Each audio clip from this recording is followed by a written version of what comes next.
So previously there hadn't been any support in place. What had been in place was some discounted rates with some local providers.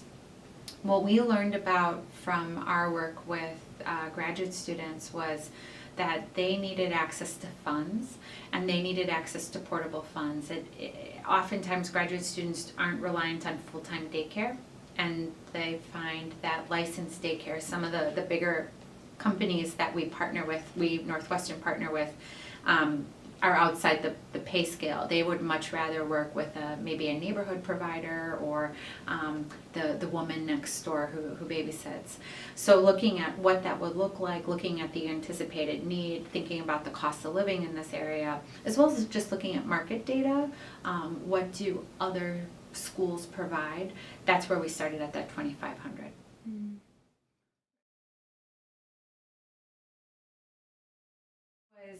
We had a really good group. So honestly, some of those meetings were just fun, where we had a professor from economics that served on this task force in Kellogg.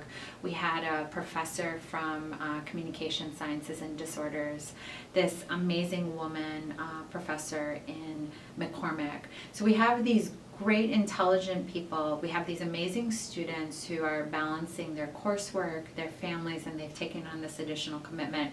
And we had a lot of fun together.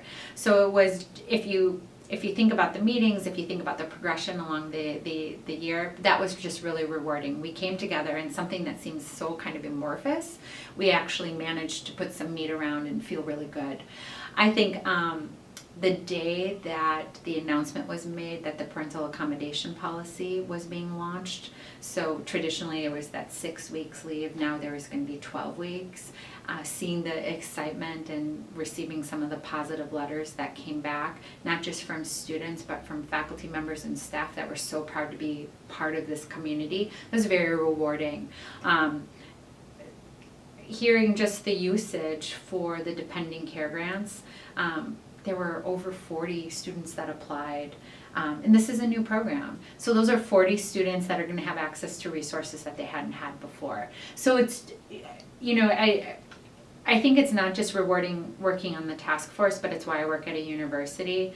These universities were here before us, they're going to be here after us, and they're going to do great things. But for a small piece of this university's history, I was part of doing something that made it better, made it stronger, that helped to strengthen its values.